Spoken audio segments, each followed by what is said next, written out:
여러분 반갑습니다. 오늘 수요 성경 공부 오신 여러분들 환영하고요. 우리 잠시 기도하고 공부 시작하겠습니다. 하나님 아버지, 오늘도 저희들이 하나님 말씀 공부하기 위해서 모였습니다. 말씀으로 은혜를 나누는 귀한 시간이 되게 하여 주시옵소서. 예수님의 이름으로 기도하옵나이다. 아멘. 네, 오늘은 이사야서 6장부터 10장까지 말씀을 함께 공부하도록 하겠습니다. 이사야서 6장 1절. 우시야 왕이 죽던 해에 내가 본즉 주께서 높이 들린 보좌에 앉으셨는데 그의 옷자락은 성전에 가득하였고. 이사야서는 1장 1절부터 이제 시작이 된 거죠. 그런데 6장에 이사야가 부름받는 장면이 나옵니다. 콜링 받는 장면이 특별하게 나오는 거죠. 나오는 시기를 우시야 왕이 죽던 해라고 말합니다. 우시야는 유다의 10대 왕이에요. 이 사람은 16살에 제위해가지고 52년 동안 다스린 겁니다. 그러니까 지금 이사야가 살고 있는 시대에 대부분의 사람들은 이 우시야 왕이 다스릴 때 태어나서 지금도 살고 있는 사람들이죠. 그러니까 굉장히 유다에는 어떤 정신적인 지주, 그냥 왕을 넘어서 그런 사람이죠. 더군다나 초기에는 굉장히 하나님 앞에 올바로 사역을 했어요. 통치를 했어요. 그래서 칭찬받는 왕이었습니다. 다만 후반부에 교만해져 갖고 성소에서 스스로 분향하는 바람에 나병이 걸려요. 그래서 그의 아들이 섭정을 하게 됩니다. 근데 어쨌든 섭정을 하던 어쨌든 이 사람이 살아있는 동안에는 나라에 구심점이 있었는데 없어진 거죠. 그때 모든 사람들이 이건 이제 누가 우리 왕인가, 이제 정말 누가 우리를 다스릴 건가, 이럴 때 이사야에게 환상이 보인 거죠. 그 환상의 내용이 뭐냐? 하나님의 여전히 보좌 위에 계시고 그 옷자랑, 이거는 권위예요. 그래서 고대 왕들은 옷을 길게 입었거든요. 그러니까 그 옷자랑이 완전히 그 성전 안에 가득했다. 그러니까 그 권위가 여전히 충만했다. 그런 의미가 담겨 있는 거죠. 2절. 스랍들이 모시고 섰는데 각각 6날개가 있어 그 둘로는 자기 얼굴을 가리었고 그 둘로는 자기 발을 가리었고 그 둘로는 날며 서로 불러 이르되 거룩하다 거룩하다 거룩하다 만군의 여호와여 그의 영광이 온 땅에 충만하도다 하더라. 스랍은 샤라프라는 히브리어에서 출발한 말인데, 샤라프는 불타다, 소멸하다, 이런 의미를 가지고 있어요. 근데 이게 천사들 중에 한 종류라고 생각을 합니다. 이들이 얼굴을 가린 것은 아마 하나님의 영광 앞에서 얼굴을 드러내지 못하는 것을 의미하는 거고, 발을 가렸다는 것은 자신의 부족을 가렸다, 이런 의미가 있을 것 같아요. 근데 나머지 날개로는 날면서, 이 천사들의 사명은 뭐냐? 하나님을 찬양하는 거였어요. 그 찬양의 핵심은 뭐냐? 거룩과 충만이었습니다. 4절. 이같이 화답하는 자의 소리로 말미암아 문지방의 터가 요동하며 성전의 연기가 충만한지라.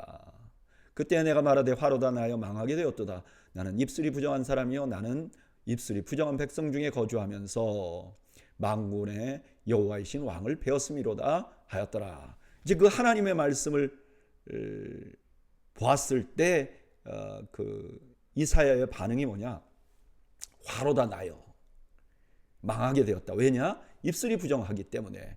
그리고 그 입술이 부정한 사람이 하나님을 봤기 때문에 이제 난 죽게 됐다, 그렇게 말하는 거죠. 여기 입술이 부정하다는 건 그냥 말이 부족하다 이런 뜻이지 아니죠. 왜냐하면 예수님께서 뭐라 그러셨죠? 우리 입에서 나오는 것은 마음에서 나온다 그랬어요. 그러니까 아마 마음이 부정한 사람이다 하는 그런 의미도 함께 포함되어 있는 거죠. 6절. 그때 그 수랍 중에 하나가 부젓가락으로 제단에서 집은 바 핀 숯을 손에 가지고 내게로 날아와서 그것을 내 입술에 대며 이르되 보라, 이것이 내 입에 닿았으니 내 악이 제하여졌고 내 죄가 사하여졌느니라 하더라. 제단에서 가져온 숯이라는 게 의미가 있죠. 제단은 뭐 하는 곳이죠? 죄 사함을 받는 곳이죠.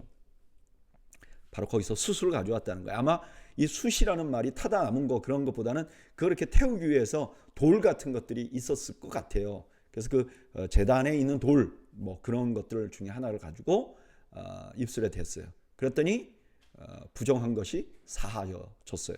죄가 사하여졌어요. 원래는요, 부정한 것이 정한 것에 닿으면 정한 것이 부정해져요. 근데 여기서는 어떻게 돼요? 정한 것이 부정한 것에 닿으니까 부정한 것이 정해졌어요.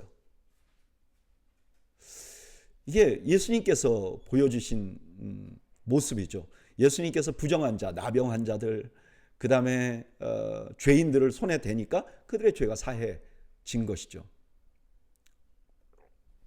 8절, 내가 또 주의 목소리를 들으니 주께서 이르시되 내가 누구를 보내며 누가 우리를 위하여 갈고 하시니 그때 내가 이르되 내가 여기 있나이다 나를 보내소서 하였더라. 그때 이사야가 들은 음성이 뭐냐? 하나님이 누가 우리를 위하여 갈고. 여기 우리라는 것은 하나님 한 분이잖아요. 근데 우리라는 건 어미의 복수라는 의미가 있어요. 어미의 복수란 뭐냐면은 우리나라에서 왕이 내가 이렇게 말하지 않고 짐이 이렇게 말하잖아요. 그런 것처럼 근동아시아에서는 왕이 내가 말하지만 우리가 라고 말할 때는 왕의 권위를 더욱더 강조해서 말하는 그런 의미가 담겨 있는 거죠. 그래서 하나님께서 지금 권위로 말씀하시는 거예요. 누가 우리를 위하여 갈고. 그랬더니 정결하게 된 이사야가 제가 가겠습니다.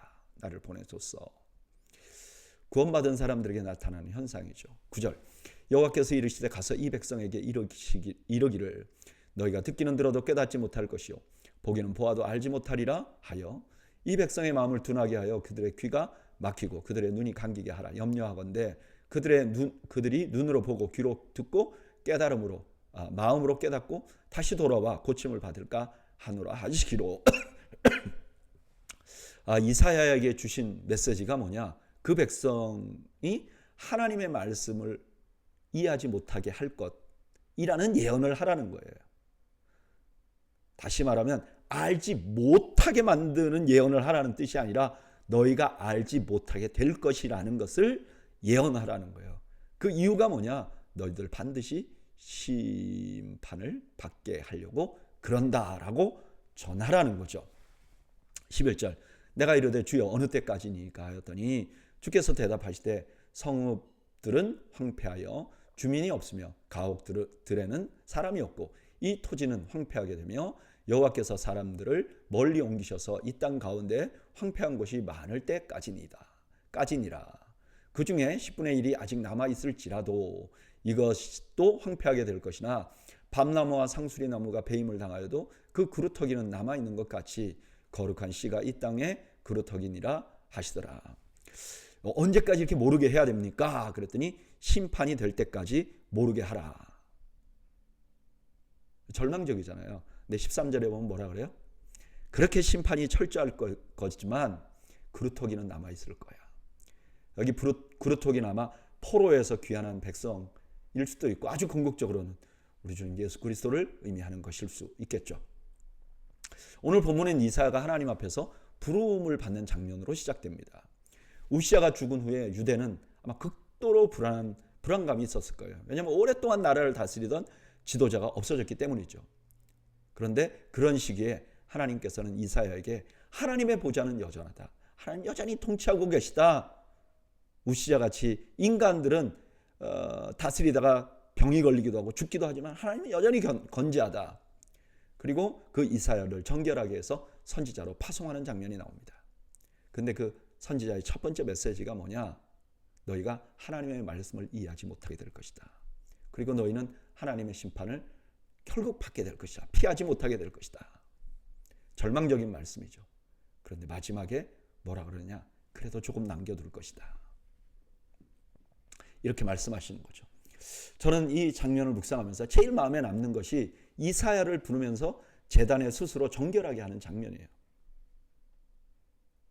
왜냐하면 저는 이 장면을 보면서 내가 사역할 수 있는 근본 자격이 어디서 나오는지를 다시 생각해 볼 수 있었기 때문에 그래요. 제가 사역할 수 있는 근본 자격은 내가 거룩하기 때문도 아니고 내가 하겠다고 막 나섰기 때문도 아니죠. 나를 정결하게 해주신 하나님 은혜 때문에 사역을 할 수 있게 된 거죠. 그런데 지금 오늘 성경에서는 그냥 제단 숯불을 가져왔다고 하지만 실제로 이것은 스스로 제물 되셔서 보혈을 흘리시고 그로 우리를 정결하게 하시는 하나님의 아들 예수 그리스도의 은혜가 아니면 될 수 없는 일인 거죠. 그래서 저는 이런 말씀을 보면 그냥 너무 감사해요. 왜냐하면 나의 자격에 맡겨놨으면 나의 능력이나 나의 그 과거에 지나온 세월을 평가하는 것으로 나를 하나님의 일을 하는 것으로 불러주시면 저는 탈락이었을 거예요. 근데 정결하게 해주시는 하나님의 은혜, 그 하나님의 은혜가 나를 지금 사역하게 하는 거죠. 뿐만 아니라 이것은 예수 그리스도를 믿는 모든 사람들의 어떻게 보면 불리움의 근거가 되는 거죠. 우리가 예수 믿는 거, 우리가 지금 하나님을 찬양하는 거, 이거 모두가 다 내 힘이나 내 자격이 아니라 나를 정결케 하시는 하나님의 은혜 때문인 줄로 믿습니다. 우리가 이걸 잊지 말아야 하는 거죠. 내 힘이 아니라 하나님의 은혜 때문이다. 7장 1절, 우시아의 손자요 요담의 아들인 유다의 아하스 왕 때에 아람의 르신 왕과 르말리야의 아들 이스라엘의 베가 왕이 올라와서 예루살렘을 쳤으나 능히 이기지 못하니라. 1절은 이제 7장 계속 나오는 모든 이야기의 이제 개요예요. 우시아 다음에는 요담이 16년을 제위했고요. 그 다음 왕이 아하스예요. 아하스도 16년 제위를 했어요. 근데 요담은 우시아가 나병이 있을 때 공동 제위를 했어요. 그러니까 아마 우시아가 죽은 후에 한 5, 6년 정도 뒤에 일일 것이다. 우리가 생각해 볼 수 있어요. 그때 북이스라엘과 아람이 연합을 해가지고 유다를 침공한 거죠. 오늘 본문에서는 그냥 능히 이기지 못했다 그러지만 열왕기하 16장 7절에 보면 그냥 성전에 있는 보물을 다 바쳐갖고 겨우겨우 벗어나게 된 거죠. 2절, 어떤 사람이 다윗의 집에 알려 이르되 아람이 에브라임과 동맹하였다 하였으므로 왕의 마음과 그의 백성의 마음이 숲이 바람에 흔들림 같이 흔들렸더라.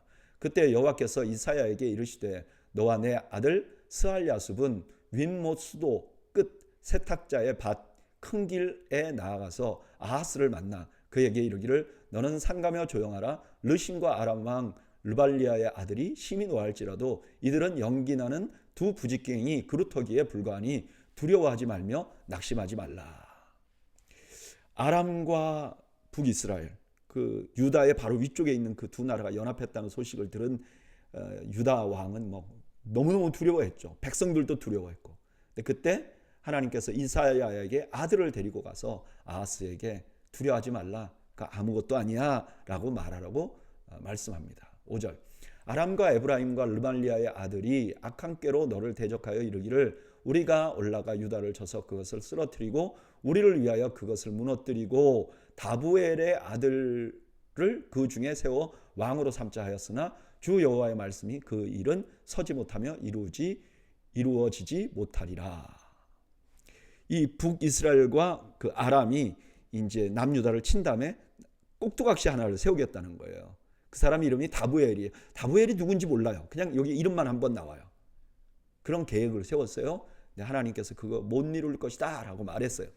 왜 그런가? 8절, 대저 아람의 머리는 다메섹이요 다메섹의 머리는 르신이며 65년 내에 에브라임이 패망하여 다시는 나라를 이루지 못할 것이며 에브라임의 머리는 사마리아요 사마리아의 머리는 르말리아의 아들이니라. 만일 너희가 굳게 믿지 아니하면 너희는 굳게 서지 못하리라 하시니라.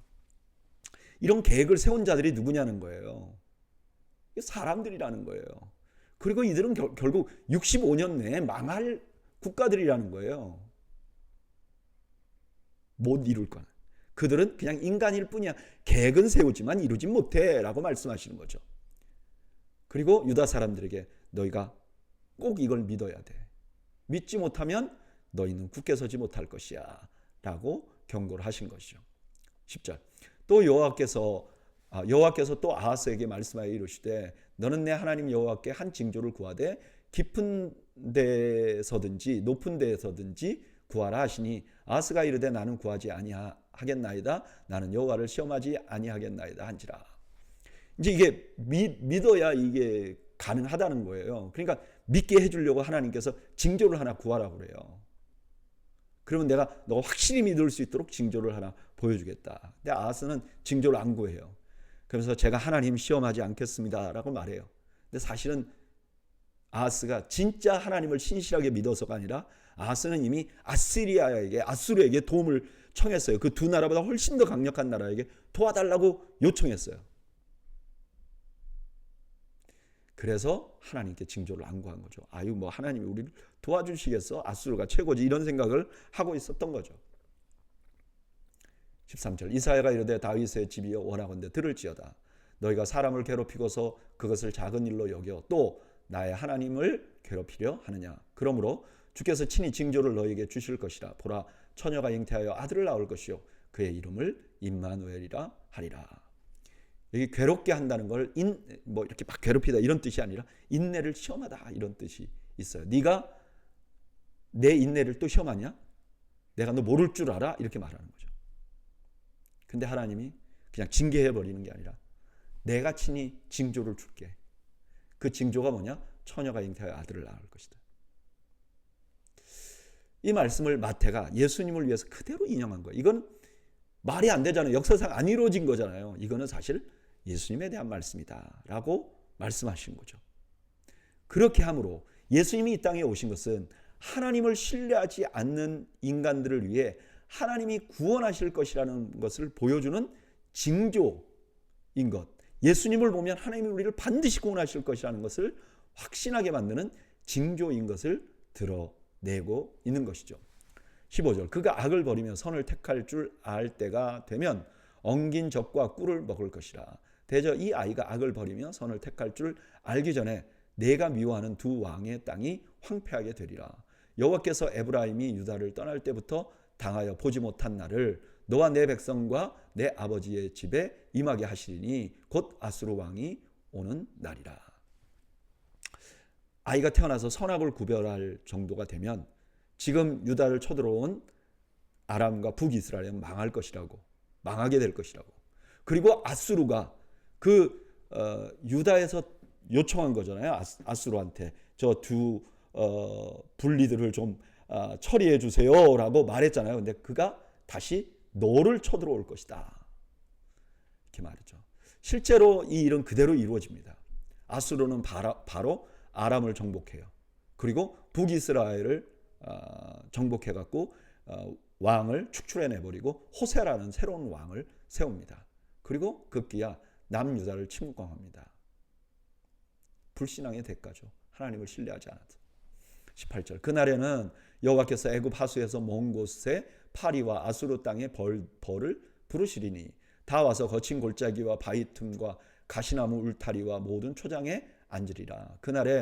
그날에는 주께서 하수 서쪽에서 새내어 온 삭도 곧 아수르 왕으로 내 백성의 머리털과 발털을 미실 것이요 수염도 깎으시리라.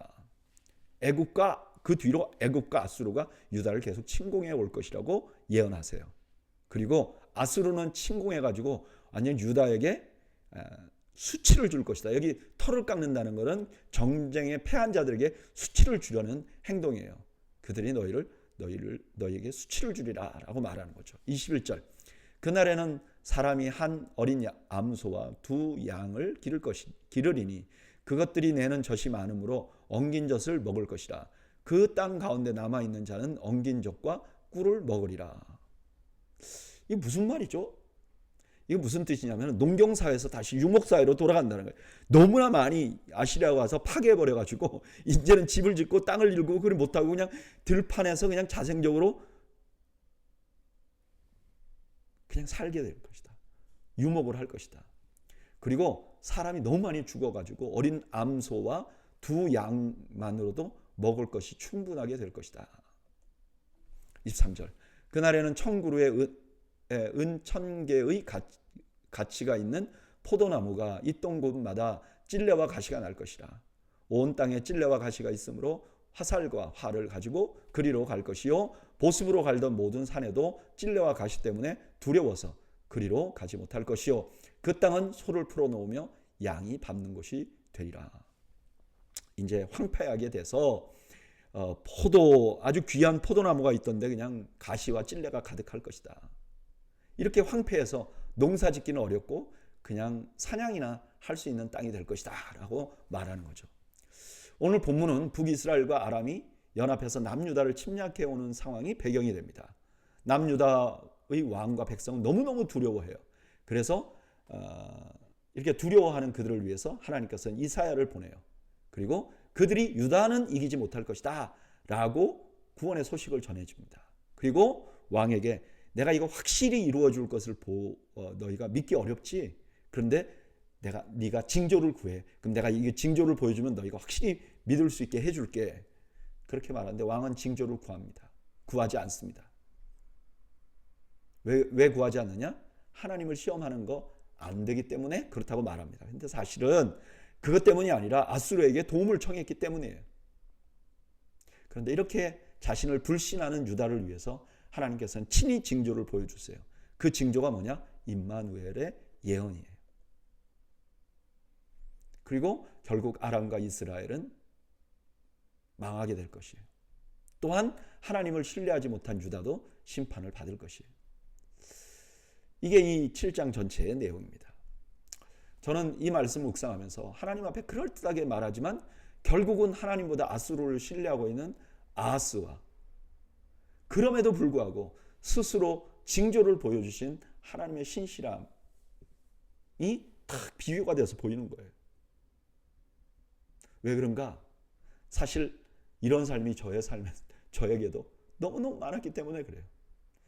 제 삶을 돌아보면 저도 아하스처럼 하나님을 전적으로 신뢰하지 못한 적이 너무 많아요. 제가 하나님을 믿지 못하지는 않아요. 하나님 믿어요. 그러나 절적으로 신뢰하고 그 하나님께 그냥 나를 탁 맡기지 못한 적이 많아요.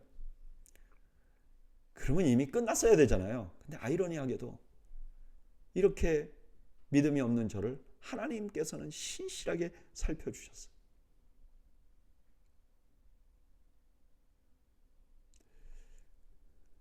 저는 그 하나님을 신뢰할 수밖에 없는 거죠. 점점 살아가면서 신뢰할 수밖에 없는 거죠. 왜 신뢰하느냐? 아이러니하게도 내가 신뢰하지 못하는 것을 아시고 그것을 아시고도 하나님께서 신실하게 해주시는 분이기 때문에 내가 그 하나님을 신뢰할 수 있는 것이죠. 그래서 우리의 삶을 돌아보면 내가 했다 할 것이 아무것도 없는 거죠. 다 하나님께 감사할 수밖에 없는 것이죠. 8장 여호와께서 내게 이르시되 너는 큰 서판을 가지고 그 위에 통용 문자로 마헬 살랄 하스바스라 쓰라.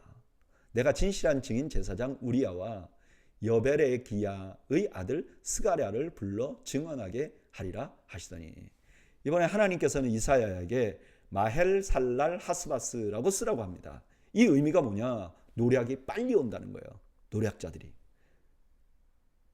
지금 유다를 치고 있는 아람과 북이스라엘이 오잖아요. 근데 더 큰 강대국이 그들을 침략할 것이다. 그리고 이걸 신실한 두 사람에게 증인을 세웁니다. 3절 내가 내 아내를 가까이하매 그가 임신하여 아들을 낳은지라 여호와께서 내게 이르시되 그의 이름을 마헬 살랄 하스바스라 하라. 이는 이 아이가 내 아빠 내 엄마라 부를 줄 알기 전에 다메섹의 제물과 사마리아의 노략물이 아수르 왕 앞에 옮겨질 것임이라 하시니라. 그리고 아들의 이름을 마헬 살랄 하스바스라고 지으라 그래요. 그리고 이렇게 말해요. 이 아이가 엄마 아빠라고 부르기 전에 북이스라엘과 아람은 다 망할 것이야. 이렇게 말해요. 5절 여호와께서 다시 내게 말씀하여 이르시되 이 백성이 천천히 흐르는 실로와 물을 버리고 르신과 르마리아의 아들을 기뻐하느니라. 여기 실로와 물이라는 건 다윗성 안에 유일한 물인 기온샘이 흐르는 시내예요. 그 성 안에 샘이 있는 것, 수로가 있는 것. 이건 정말 하나님의 도우심이라고 이분들이 생각했어요. 그래서 이 실로와 물은 하나님의 도우심을 상징하는 말이 됐어요.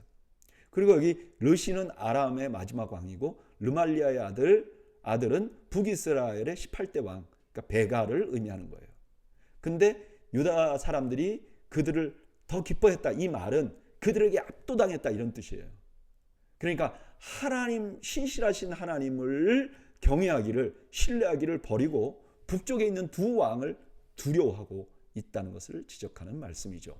7절 그러므로 주 내가 흉룡하고 창이랑 큰 하수 곧 아수르 왕과 그의 모든 위력으로 그들을 뒤덮을 것이라. 그 모든 골짜기에 차고 모든 언덕에 넘쳐 흘러 유다에 들어와 가득하여 목까지 미치리라. 임마누엘이여 그가 펴는 날개가 내 땅에 가득하리라 하셨느니라.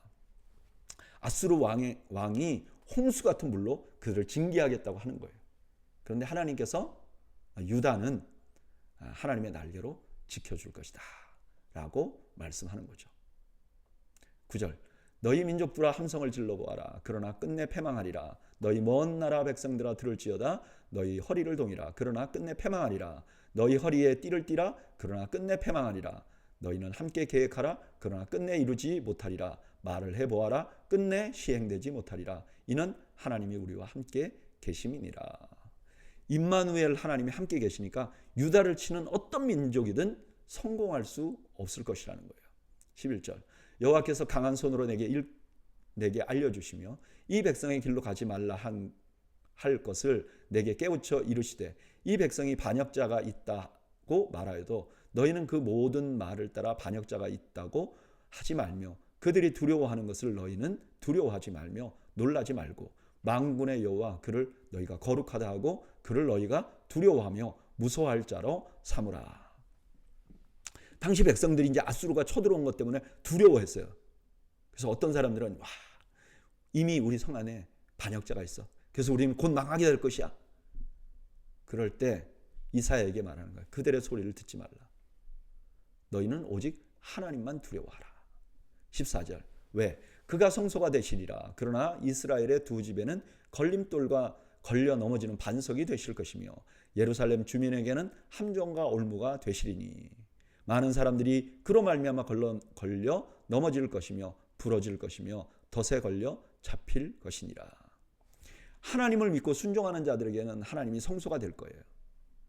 그러나 하나님을 거역하는 자들에게는 오히려 걸림돌이 될 거예요. 여기 이스라엘의 두 집은 북이스라엘과 남유다를 말하는 거예요. 16절 너는 증거의 말씀을 쌓으며 율법을 내 제자들 가운데서 봉합하라. 이제 야곱의 집에 대하여 얼굴을 가리시는 여호와를 나는 기다리며 그를 바라보리라. 보라 나와 및 여호와께서 내게 주신 자녀들이 이스라엘 중에 징조와 예표가 되었나니 이는 시온산에 계신 만군의 여호와께로 말미암은 것이니라. 선지자는 말씀을 봉합하라 그래요. 왜 봉합하냐? 하나님을 떠난 백성들은 이걸 모르게. 그래 심판을 받을 거 아니에요. 처음에 한 말씀이 있잖아요. 이 백성 모르게 할 것이다. 봉합하라는 거예요. 그리고 반대로 그 내용을 아는 사람들은 기다리게 하기 위해서. 그리고 이 기다리는 사람들이 존재하는 것 자체가 하나님의 말씀이 그대로 이루어질 것이라는 예표가 될 거라는 거죠.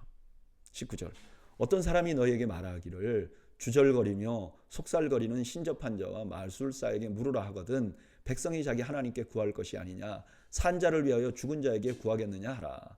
마땅히 율법과 증거의 말씀을 따를지니 그들이 말하는 바가 이 말씀에 맞지 아니하면 그들이 정녕 아침빛을 보지 못하고. 점치는 자에게 물어보라 그래요. 근데 뭐라 그러는 거죠? 죽은 자에게 산 자의 일을 어떻게 물어보냐. 살아계신 하나님께 물어봐야지. 그리고 그 하나님의 뜻은 이미 다 선포가 되었어 라고 말하는 거죠. 21절 이 땅으로 헤매며 공고하며 굶주릴 것이라. 그가 굶주릴 때에 격분하여 자기의 왕과 자기의 하나님을 저주할 것이며 위를 쳐다보거나 땅을 굽어보아도 환난과 흑암과 고통의 흑암뿐이리니 그들이 심한 흑암 가운데로 쫓겨 들어가리라.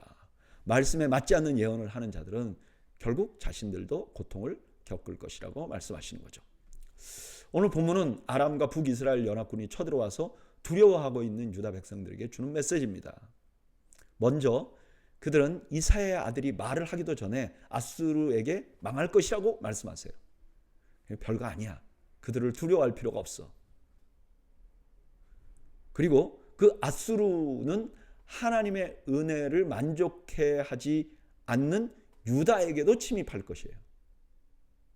그러나 임마누엘이신 하나님께서 유다와 함께 하시기 때문에 그들이 유다를 이길 수는 없을 거예요. 그리고 이 사실을 막 지금 두려워하고 심지어 내부에서 와 우리 이제 다 끝났어. 저들이 쳐들어왔는데 우리 내부에도 반역자들이 있어. 그러면서 막 두려워하는 사람들에게 두려워하지 말라고. 그러면 이 하나님의 말씀이 이루어질 것을 어떻게 아느냐? 그걸 신뢰하는 사람들, 지금 아직도 하나님의 말씀을 신뢰하고 있는 사람들이 존재하는 자체가 하나님의 말씀이 그대로 이루어질 것을 예표하는 표징이라고 말씀하세요. 저는 그냥 이 말씀 묵상하면서 두려움에 대한 생각이 갑자기 나더라고요.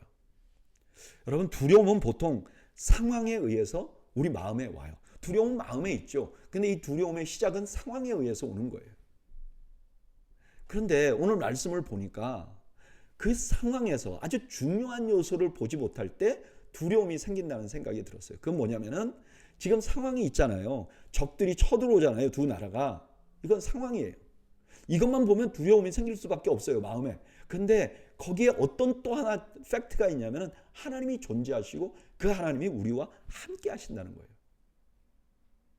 이걸 잊어버리면 두려움이 생기는 거죠. 여러분, 우리가 인생을 살면서 우리가 두려워하는 이유가 뭐냐? 하나님이 나와 함께 하신다는 그 팩트를 잊어버릴 때 우리의 마음에 두려움이 생기는 거예요. 여러분, 우리는요, 우리의 상황을, 내가 보고 있는 이 상황을 그냥 상황만으로 보는 게 아니라 이 상황에 하나님이 우리와 함께 하신다는 사실을 분명하게 함께 보면서 상황을 파악하는 지혜가 필요해요. 저는 바로 그런 지혜를 여러분들이 소유하시기를 주님의 이름으로 축원합니다. 9장 1절, 전에 고통받는 자들에게는 흑암이 없으리로다. 옛적에는 여호와께서 스불론 땅과 납달리 땅이 멸시를 당하게 하셨더니 후에는 해변길과 요단 저쪽 이방의 갈릴리를 영화롭게 하셨느니라. 흑암에 행하던 백성이 큰 빛을 보고 사망의 그늘진 땅에 거주하던 자에게 빛이 비치도다. 이제 8장에서 하나님을 버린 자들이 환난과 흑암에 있을 것이라고 말했잖아요. 근데 역설적이게도 그동안 이 시간 이전 북이스라엘과 이렇게 쳐들어오는 그런 시기 이전에는 어떤 일이 있었느냐? 흑암같이 살던 때가 있었어요. 스불론과 납달리는 그냥 이방인의 침입으로 그냥 인종과 문화가 섞이면서 남유다 사람들에게 계속 멸시를 당했던 지역이에요. 근데 거기에 빛이 비칠 거라는 거예요. 이 환란이 오히려 빛이 될 거라는 거예요. 이 말씀을 마태는 예수님이 와서 성취되었다고 선언했죠. 예수님께서 갈릴리와 스불론 땅에서 사역을 하니까 거기서부터 빛이 비치기 시작했다. 예수님께 이루어졌다라고 말씀하신 말씀이죠. 3절, 주께서 이 나라를 창성하게 하시며 그 즐거움을 더하게 하셨으므로 추수하는 즐거움과 탈취물을 나눌 때의 즐거움같이 그들이 주 앞에서 즐거워하오니 이는 그들이 무겁게 맨 멍에와 그들의 어깨의 채찍과 그 압제자의 막대기를 주께서 꺾으시되 미디안의 날과 같이 하셨음이니이다. 어지러이 싸우는 군인들의 힘과 피 묻은 겉옷이 불의 섭같이 살라지리니. 이제 아시리아가 쳐들어왔는데 어쨌든 하나님께서 그 기적적으로 이 아시리아를 쫓아냈잖아요. 그러니까 항상 그 변방에 있어서 늘 사람들에게 무시만 당했던 그 사람들이 지금은요, 하나님이 그냥 공짜로 놓고 가게 한 탈취물을 최대로 많이 거두는 자들이 되었다는 거예요. 그래서 그들이 밝은 빛이 되었다는 거예요. 6절, 이는 한 아기가 우리에게 낳고 한 아들이 우리에게 주신 바 되었는데 그의 어깨에는 정사를 메었고 그의 이름은 기묘자라 모사라 전능하신 하나님이라 영존하신 아버지라 평강의 왕이라 할 것임이라. 이런 축복은 한 아기가 태어났기 때문에 일어날 거라는 거예요. 그러니까 분명히 역사적인 사실이지만 그때 다 이루어지는 건 아니죠. 그러니까 당연히 마태가 예수님에게서 이루어졌다고 말할 수 있는 거죠. 그 내용이 뭐예요? 아이가 태어났는데 기묘자라. 기묘자는 하나님의 이름이에요. 아이가 태어났는데 이가 하나님이 될 거라는 거예요. 많은 사람이요, 예수님이 사람인데 어떻게 하나님의 아들이라고 말하느냐, 하나님이라고 말하느냐, 그 제자들이 만든 것이다. 아니요, 이미 이사야서에 예언된 일이에요. 이 일은 역사적으로 이루어진 적이 없어요. 딱 한 번 예수님에게서 이루어진 것이죠. 7절, 그의 정사와 평강의 더함이 무궁하며 또 다윗의 왕자와 그의 나라에 군림하여 그 나라를 굳게 세우고 지금 이후로 영원히 정의와 공의로 그것을 보존하실 것이라 만군의 여호와의 열심히 이를 이루시리라. 이 아기는 다윗의 왕자에서 나라를 다스릴 것이다. 이 모든 일은 하나님이 하실 것이다. 하나님의 열심으로 하게 될 것이다. 지금 배경이 이렇죠. 유다는 북이스라엘과 아람이 쳐들어와서 두려운 상황이에요. 근데 이사야는 두 나라는 아수르가 물리쳐 줄 것이라고 말해요. 그런데 아수르가 다시 유다를 흑암으로 만들 것이라고 예언해요. 그럼 더 두려운 거 아니에요? 여기서 끝나지 않아요. 하나님께서는 아수르도 물리칠 것이라고 말해요. 하나님이 아수르를 물리칠 날에는 어떤 일이 일어나는가? 역설적으로 그동안 천대받고 어두운 가운데 있다고 생각했던 납달리와 스불론 지역이 가장 수지 맞는 지역이 될 것이라는 거예요. 그런 반전이 언제 일어나느냐? 한 아기가 태어날 때 일어난다는 거예요. 이 아기는 분명히 사람으로 태어난 아기이지만 하나님이신 분이죠. 이게 누구시죠? 하나님의 아들 예수 그리스도이신 것이죠. 그분이 절망적인 것을 희망으로 바꾸실 분이라는 거예요. 그리고 마지막에 뭐라 그러죠? 이 모든 일을 사람이 아니라 하나님께서 하나님의 열심으로 이루어 가실 것이라는 거예요. 하나님이 유다를 구원할 거예요. 그런데 그걸 누구 열심으로요? 하나님의 열심으로. 저는 이 말씀 묵상하면서 저의 삶에도 저의 구원뿐만 아니라 저의 인생의 모든 삶에도 내 열심보다 하나님의 열심이 더 많았다는 것을 고백하지 않을 수 없어요. 그래서 내일에도 희망을 가질 수 있는 거죠. 제 열심에만 희망을 가지면, 제 열심이 다 만들어놨다면 저는 내일에 대해서 절대로 희망적이지 않을 거예요. 왜냐하면 잘한 일보다 실패하고 실수한 일이 훨씬 많았으니까. 근데 오늘도 내일에 대한 희망을 갖는 것은 나를 구원하신 하나님이 내 열심에 근거한 것이 아니라 하나님의 열심으로 저를 구원하셨고, 이때까지 하나님께서 그 열심으로 나를 지켜주셨고 앞으로도 지킬 것이기 때문에, 그 하나님을 신뢰하기 때문에 소망을 갖게 되는 줄 믿습니다. 저는 여러분들을 위해서, 여러분들의 구원을 위해서, 삶을 위해서 열심을 가지신 그 하나님을 신뢰하시는 여러분들이 되시기를 축복합니다. 8절, 주께서 야곱에게 말씀을 보내시며 그것을 이스라엘에게 임하게 하셨은즉 모든 백성 곧 에브라임과 사마리아 주민이 알 것이오늘 그들이 교만하고 완악한 마음으로 말하기를 벽돌이 무너졌으나 우리는 다듬은 돌로 쌓고 뽕나무들이 찍혔으나 우리는 백향목으로 그것을 대신하리라 하는도다. 하나님께서 북이스라엘에게도 충분한 경고를 했어요. 근데 그 백성들이 이렇게 생각하는 거죠. 그냥 우리가 알아서 해요. 아모스가 예언할 때도 그대로 이들이 예언했어요. 우리가 알아서 할게요. 우리가 다듬은 돌로 집을 건축할게요. 그렇게 말을 했다는 거죠. 11절, 그러므로 여호와께서 르신의 대적을 일으켜 그들을 치게 하시며 그의 원수들을 격동시키시리니 앞에는 아람 사람이요 뒤에는 블레셋 사람이라. 그들이 모두 입을 벌려 이스라엘을 삼키리라. 그럴지라도 여호와의 진노가 돌아서지 아니하며 그의 손이 여전히 펴져 있으리라. 르신은 아람의 왕이에요. 아람은 북이스라엘과 동맹에서 지금 치러 왔잖아요. 근데 아시리아가 먼저 아람을 쳐요. 그리고 아람과 아시리아가 함께 힘을 모아서 이스라엘을 쳐요. 이런 일이 생길 거라는 거예요. 그러면서 징계가 계속될 것이다. 북이스라엘 백성들의 입장에서 보면 친구가 자기를 치는 거죠. 13절, 그리하여도 그 백성이 자기를 치시는 이에게로 돌아오지 아니하며 만군의 여호와를 찾지 아니한도다. 그러므로 여호와께서 하루 사이에 이스라엘 중에서 머리와 꼬리와 종려나무 가지와 갈대를 끊으시리니 그 머리는 곧 장로와 존귀한 자요 그 꼬리는 곧 거짓말을 가르치는 선지자라. 그래도 북이스라엘이 돌아오지 않아요. 그 옆에 아람이 배신한 그런 상황에서도 하나님께 돌아오지 않아요. 그러니까 하나님께서 그 다음에 장로와 선지자들을 끊어버리겠다라고 말해요. 왜 그렇게 하는가? 16절, 백성을 인도하는 자가 그들을 미혹하니 인도를 받은 자들이 멸망을 당하는도다. 이 백성이 모두 경건하지 아니하며 악을 행하며 모든 입으로 망령되이 말하니 그러므로 주께서 그들의 장정들을 기뻐하지 아니하며 그들의 고아와 과부를 긍휼히 여기지 아니하실지라. 그럴지라도 여호와의 진노가 돌아서지 아니하며 그의 손이 여전히 펴져 있으리라.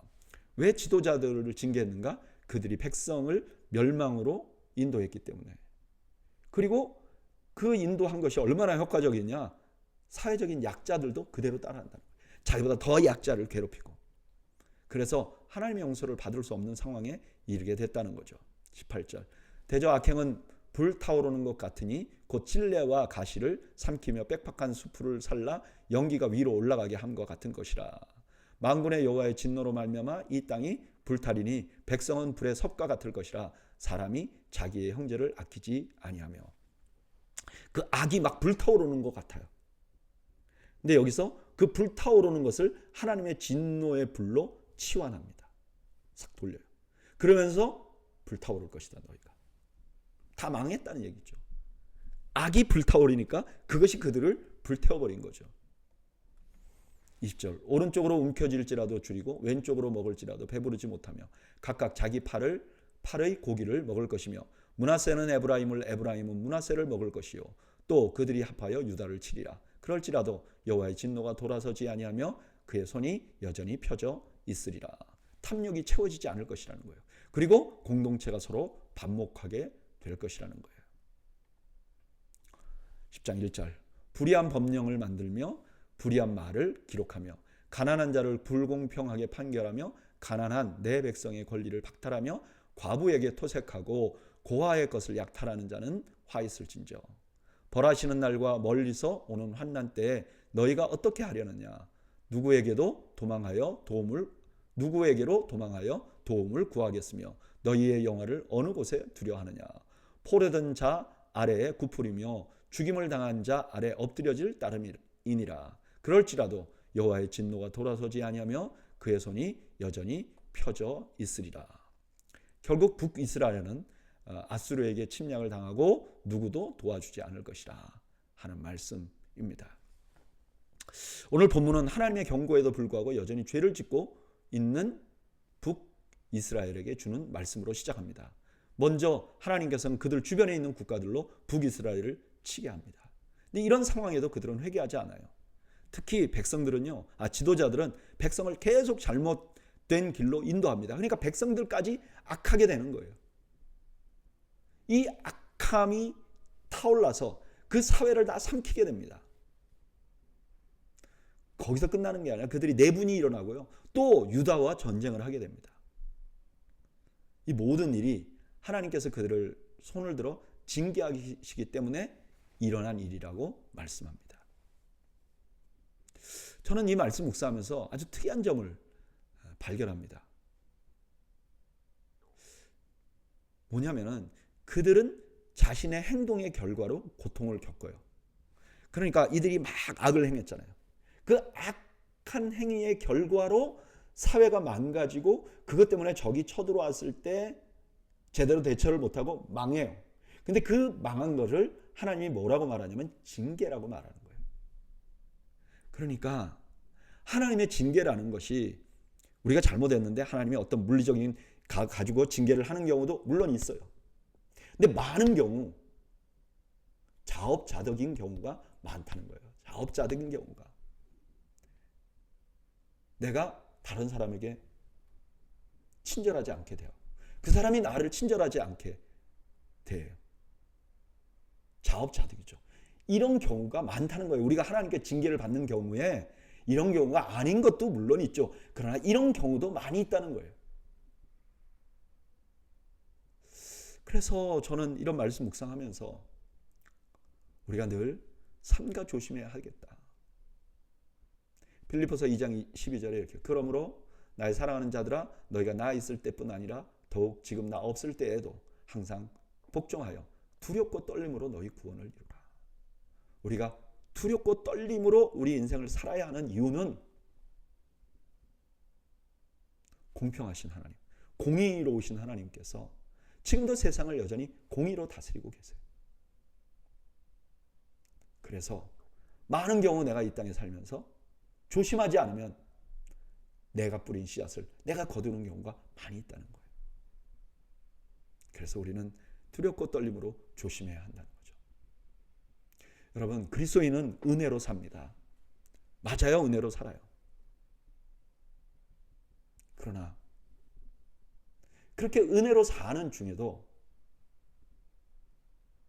내가 뿌린 씨앗으로 내가 고통을 겪는 경우가 종종 있다는 거예요.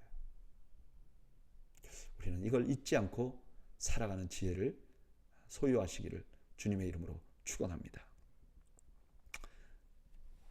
5절, 아수르 사람은 화 있을진저 그는 내 진노의 막대기요 그 손의 몽둥이는 내 분노라.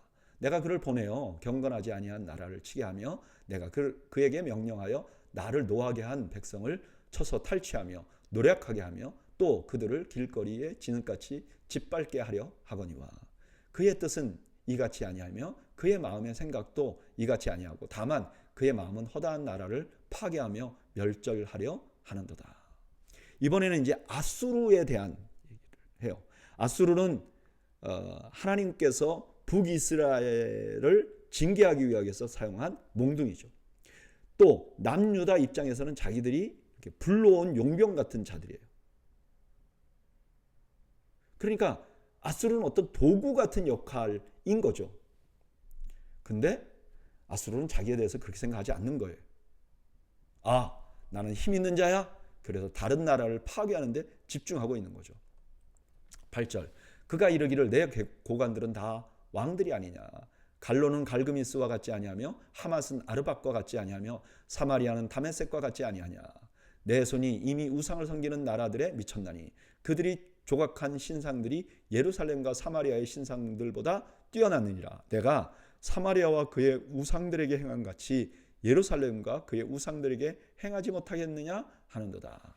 아수르가 생각하기를 내가 이때까지 다 주변에 있는 나라를 다 정복했는데 유다 정도? 저 정도 내가 충분히 정복하지. 이렇게 말했다는 거죠. 12절, 그러므로 주께서 주의 일을 시온산과 예루살렘에 다 행하신 후에 아수르 왕의 완악한 마음의 열매와 높은 눈의 자랑을 벌하시리라. 그의 말이 나는 내 손의 힘과 내 지혜로 이 일을 행하였나니 나는 총명한 자라. 열국의 경계선을 걷어치웠고 그들의 재물을 약탈하였으며 또 용감한 자처럼 위에 거주한 자를 낮추었으며 내 손으로 열국의 재물을 얻은 것은 새의 보금자리를 얻은 같고 온 세계를 얻은 것은 내버린 알을 주음 같았으나 날개를 치거나 입을 벌리거나 쥐저기는 것이 하나도 없었도다 하는도다. 남유다에 대한 징계를 마친 후에 아수르도 벌할 것이라고 말해요. 근데 왜 벌을 받아야 되느냐? 이 아수르가 교만했어요.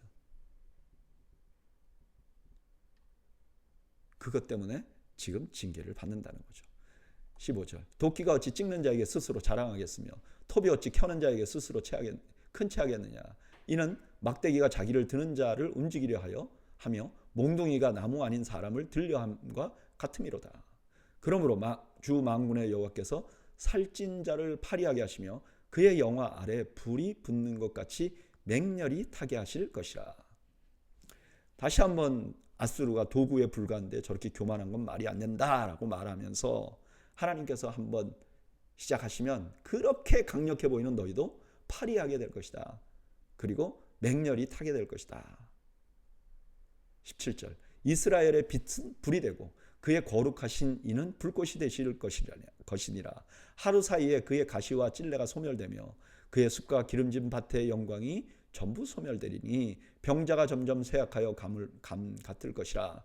그의 숲에 남은 나무의 수가 희소하여 아이라도 능히 계수할 수 있으리라. 하나님께서 이스라엘의 빛이 되었다고 그랬잖아요. 근데 이 빛이 불이 돼서 그들을 태워버릴 것이라 말씀하는 거죠. 오늘 본문은 아수르에 대한 예언입니다. 아수르는 하나님께서 북이스라엘과 남유다를 징계하는 도구였어요. 그렇게 도구의 역할을 하려면 필연적으로 무력을 사용해야 되잖아요. 그러니까 그렇게 무력을 사용하면서 아수르가 이렇게 생각하죠. 야, 우리가 진짜 강하구나. 그래서 더 많은 국가를 정복하려고 하고 교만해져요. 그런 아수르에게 하나님께서 말해요. 내가 너 벌하겠다. 그리고 이 말씀은 그대로 이루어집니다. 역사적으로 아수르는요, 바벨론에게 아주 급속하게 망해돼요. 저는 이 말씀 묵상하면서 꼭 아수르 같이 이런 경우는 아니더라도 하나님께 사용되면서 그것이 자기가 한 것처럼 생각되어 교만해지는 경우가 생각보다 많다는 생각을 하게 됩니다.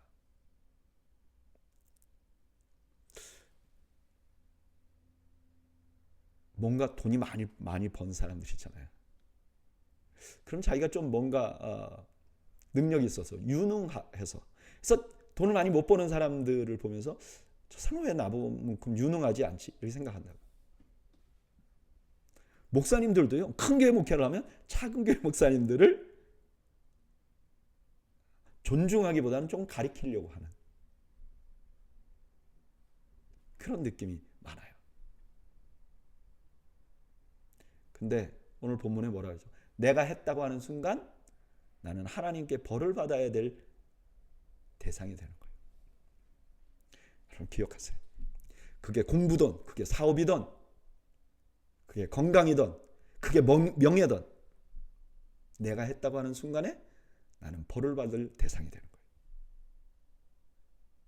그래서 우리가 해야 할 고백은 이것뿐이죠. 누가복음 17장 10절에 이와 같이 너희도 명령을 받은 것을 다 행한 후에 이르기를 우리는 무익한 종이라 우리가 하여야 할 일을 한 것뿐입니다. 저는 이 고백이 우리 도회의 교회 모든 성도들의 고백이 되면 좋겠어요. 내가 뭐 했어? 과거에 뭐 했어? 우리 교회에서 뭐 했어? 이게 아니고, 주님, 저는 그냥 해야 할 일을 했을 뿐입니다. 이런 고백을 하는 저와 여러분들이 되시기를 바랍니다. 20절, 그날에 이스라엘의 남은 자와 야곱 족속에 피난한 자들이 다시는 자기를 친자를 의지하지 아니하고 이스라엘의 거룩하신 이 여호와를 진실하게 의지하리니 남은 자 곧 야곱의 남은 자가 능히 하나님께로 돌아올 것이라. 이스라엘이여 내 백성이 바다의 모래 같을지라도 남은 자만 돌아오리니 넘치는 공의와 파멸이 작정되었습니다. 이미 작정된 파멸을 주 만군의 여호와께서 온 세계 중에 끝까지 행하시리라. 징계를 받은 후에 북이스라엘에서 남은 자들은 하나님을 의지하고 하나님께 돌아와요. 그러나 파멸이 예정된 자들은 다 파멸할 거예요. 14절, 그러므로 주 만군의 여호와께서 이르시되 시온에 거주하는 내 백성들아, 아수르가 애굽이 한 것처럼 막대기로 너를 때리며 몽둥이를 들어 너를 칠지라도 그를 두려워하지 말라. 내가 오래지 아니하여 내게는 분을 그치고 그들은 내 진노로 멸하리라 하시도다. 만군의 여호와께서 채찍을 들어 그들을 치시되 오렙 바위에서 미디안을 쳐 죽이신 것 같이 하실 것이며 막대기를 드시되 바다를 향하여 애굽에서 하신 것 같이 하실 것이라. 이걸 보고 있는 유다 백성들에게 말해요. 그들을 두려워하지 말라. 하나님이 그들을 반드시 멸하실 것이다. 27절, 그날에 그 무거운 짐이 내 어깨에서 떠나고 그의 멍에가 내 목에서 벗어지되 기름진 까닭에 멍에가 부러지리라. 그가 아야스에 이르러 미글론을 지나 믹마스에 그의 장비를 두고 산을 넘어 게바에서 유숙하며 라마는 떨고 사울의 기부하는 도망하도다. 딸 갈리마 큰 소리로 외칠지어다. 라이사야 자세히 들을지어다. 가련하다 너 아나도시여. 맏메나는 피난하며 게빔 주민은 도망하도다. 아직 이날에 그가 높에서 쉬고 딸 시온산 곧 예루살렘 산을 향하여 그 손을 흔들리로다. 유다가 살이 다시 쪄서 튼튼해져서 멍에가 부러지게 될 것이라는 거예요. 그리고 28절에서 32절은 아수르가 막 쳐들어오는 침공해오는 경로를 보여줍니다. 그냥 무섭게 침공해오는 거예요. 33절, 보라 주 만군의 여호와께서 혁혁한 위력으로 그 가지를 꺾으시니 그 장대한 자가 찍힐 것이요 그 높은 자가 낮아질 것이며 새로 그 빽빽한 숲을 베시리니 레바논이 권능 있는 자에게 배임을 당하리라. 그때 하나님이 나타나셔서 도끼로 치는 것 같이 찍어 나갈 거예요. 그 아수르가 그 위에서부터 물결같이 막 쳐들어오잖아요. 그 쳐들어오는 게 마치 그 숲의 나무들이 막 이렇게 가득한 것처럼 그렇게 막 몰려올 거예요. 근데 하나님이 도끼같이 찍어서 그들을 다 무너뜨릴 것이라고 말씀하는 거죠. 오늘 우리가 묵상한 말씀은요, 하나님의 징계를 받은 북이스라엘의 남은 자들이 하나님께로 돌아오는 장면을 보여줍니다. 실제로 그랬죠. 북이스라엘이 망한 다음에 북이스라엘에서 신실한 사람들이 남유다로 넘어와요. 그리고 나서 이렇게 당부해요. 진짜 두려워할 분들은 하나님이야. 그리고 유다를 치기 위해서 질풍처럼 몰려오는 아수르도 망하게 될 것이라고 선언해줘요. 그렇습니다, 여러분. 우리가 살아가면서 여러 가지 우리를 두렵게 하는 걸 만나게 돼요. 이 위협 앞에 서면 우리는 너무나 무력하고 초라하게 느껴질 때가 많습니다. 근데 여러분, 우리가 기억해야 될 것이 있어요. 우리를 두렵게 하는 것이 그 무엇이든 그것은 하나님보다는 강하지 않다는 거예요. 그래서 우리가 진짜 두려워해야 될 분은 하나님밖에 없다는 거예요. 마태복음 10장 28절에 몸은 죽여도 영혼은 능히 죽이지 못하는 자들을 두려워하지 말고 오직 몸과 영혼을 능히 지옥에 멸하실 수 있는 이를 두려워하라. 여러분, 우리 그리스도인들이 두려워해야 할 분은 하나님밖에 없는 거예요. 오직 하나님밖에. 왜냐하면 하나님께서는 우리를 두렵게 하는 그 어떤 것보다 크신 분이기 때문에 그렇습니다. 이것을 우리가 경외라고 하죠. 하나님을 경외, 공경하며 두려워한다. 저는 오늘 수요 성경 공부 나오신 많은 분들이, 모든 분들이 사람이나 환경이나 그런 것들을 두려워하는 게 아니라 오직 하나님을 두려워하면서 그 하나님을 섬기면서 남은 여생을 살아나가는 우리 모두가 되기를 주님의 이름으로 축복합니다. 기도하겠습니다. 하나님, 우리가 살아계신 하나님만을 두려워하며 경외하며 살아갈 수 있는 지혜를 허락해 주옵소서. 예수님의 이름으로 기도하옵나이다. 아멘. 이상으로 오늘 수요 성경 공부를 모두 마쳤습니다. 여러분들 가정에 주께서 주시는 평강이 가득하시기를 주님의 이름으로 축원합니다. 감사합니다.